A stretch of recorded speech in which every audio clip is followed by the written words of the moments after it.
Shri Gurubhyo Namaha. Shri R.L. Jain Group of Schools welcome you to our online learning initiative. Class 12 Economics. Growth and changing structure of employment. Here we look at two developmental indicators. So one is growth of employment and the other one is GDP. Two developmental indicators, growth of employment and GDP. Nearly 70 years of planned development have been aimed at expansion of the economy through increase in national output and employment. So if national output is high,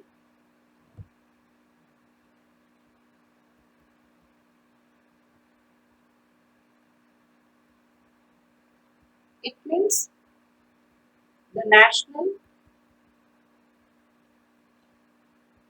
income is also high. Now, if national income is high, more of employment of all the resources in the economy should be there.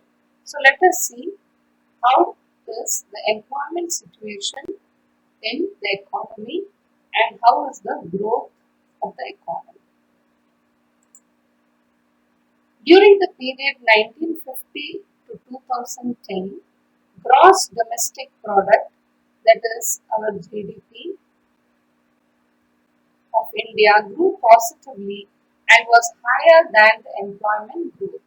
So when we compare GDP and employment growth, GDP was higher than the employment growth. Normally when the output has to be high, employment should also be high because only through employment the output can be increased. More people to be employed, so there will be increase in production. Increase in production leads to increase in GDP. But that was not so during the period 1950 to 2010. However, there was always fluctuation in the growth of GDP. During this period, employment grew at the rate of not more than 2%. So, you can see that the employment growth was very less, it was lesser than 2%. So, let me just explain to you. National income, if this is going to be high, production has to be increased.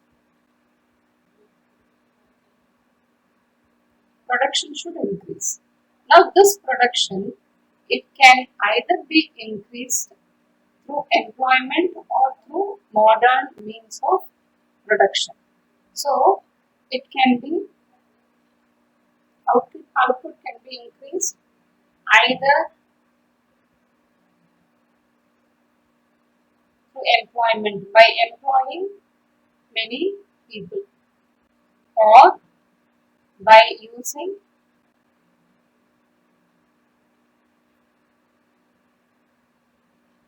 modern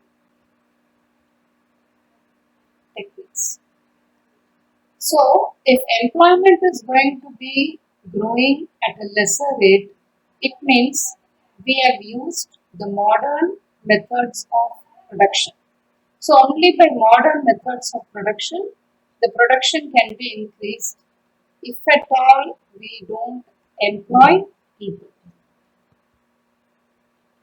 Chart 7.3 also points at another disheartening development in the late 1990s.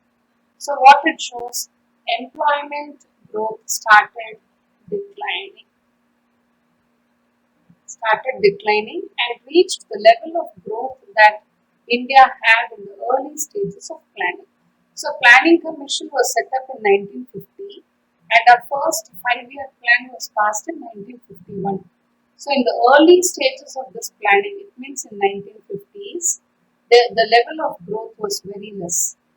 During these years, we also find a widening gap between the growth of GDP and employment. So you can look at this chart. This grey color line indicates GDP and the dark colored line indicates employment. So you can see the growth of employment and the growth of GDP. So this is in 1950s. See the growth, there's a big gap.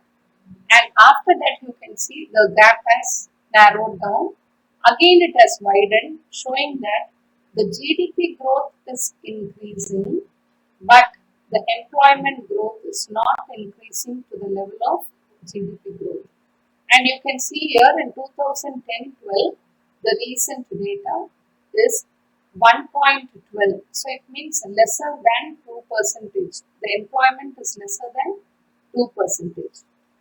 Whereas the GDP growth is 7.8. So the gap is too much. It has widened here. So it is not by employment the output has increased, but by using modern means of technique. This means that in the Indian economy, without generating employment, we have been able to produce more goods and services. Scholars refer to this phenomenon as jobless growth. It means without creating job opportunities, we have increased GDP. So, I can just tell you jobless growth can be in two ways. So, either by employment. So, jobless growth through employment, it should be, the growth should be through employment, but here it is jobless growth. It means there is no employment. So it means how the growth in the economy has taken place. It is all due to the capital intensive technology, that is modern methods of production,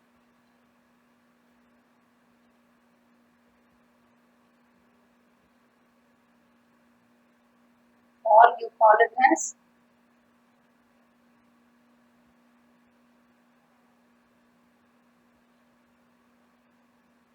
capital intensive technology.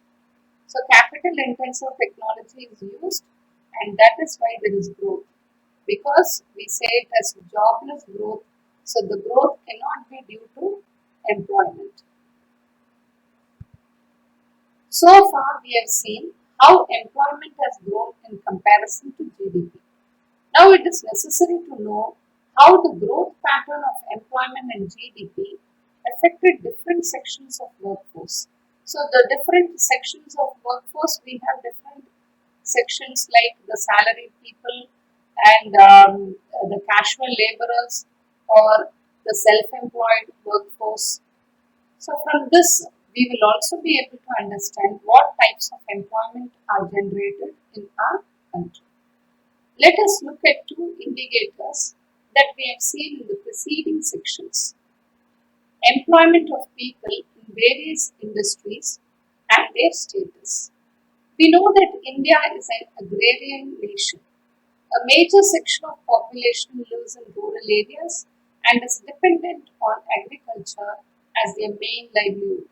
So you know very well majority of the people live in rural areas and their main occupation is agriculture. Developmental strategies in many countries, including India, have aimed at reducing the proportion of people depending on agriculture. So now you can see that when compared to the earlier years, now at present you can see that the people who depend on agriculture has declined. Distribution of workforce by industrial sectors shows substantial shift from farm work to non-farm work. In 1972-73, about 74% of workforce was engaged in primary sector. So you can see this in the chart given here. So this table tells you very clear picture about the different sectors of the economy, that is primary sector, secondary sector and tertiary sector, and the different status of the people: self-employed, regular salaried employees, and casual wage laborers. So when we see here in 1970 to 73, you can see that the people engaged in primary sector is 74.3 percentage. And in 2011-12, this proportion has declined to about 50%. So from 74, it has declined to 44.6%, 50% of the previous one. Secondary and service sectors are showing promising future for the Indian workforce. You may notice that the shares of these sectors have increased from 11 to 24% and 15 to 27% respectively. So you can see the secondary sector, 10.9 percentage of the workforce were engaged in secondary sector in 1970 to 73. Whereas in 2017-18, it has increased to 24.4 percentage. Similarly, with service sector. Earlier in 1970 to 73, it was 14.8%, and now it has increased to 31%, more than double of it. The distribution of workforce in different status indicates that over the last 4 decades, that is from 1972 to 2018, people have moved from self-employment and regular salaried employment to casual wage work. So many people, when they don't get job in the regular salaried job or regular salaried employment, they move on to casual wage work. So you can see from this chart, earlier self-employed people were 61. So 61.4 percentage of people were engaged in self-employed work. Whereas in casual wage it was 23.2. Now when you see the present data 2017-18, that is the recent data, you can see that the self-employed has come down from 61 to 57 and then to 54 and then to 52 and again 52.2%. Whereas casual laborers has not declined, it has increased from 23 to 28, 31, 30 and then to 25. There is a small fluctuation too. But you can say that from 23 it has increased to 25 in 2017-18. So, as there is an increase in people working as casual wage laborers, we call this as casualization. Either they shift from self-employed job or they don't get job as regular salaried employees. So many people depend on casual wage laborers. They depend on this and they work as construction workers or casual workers. Yet, self-employment continues to be the major employment provider. So, the major employment provider is the self-employment. So, you can see this from this first data.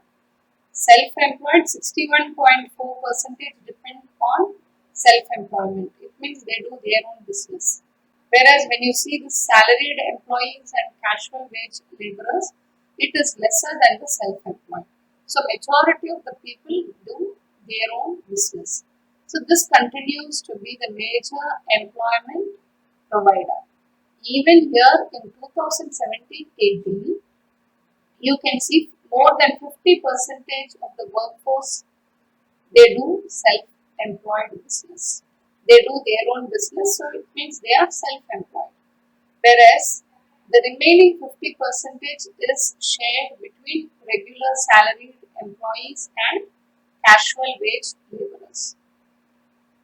Scholars call the process of moving from self-employment and regular salaried employment to casual wage work as casualization of workforce.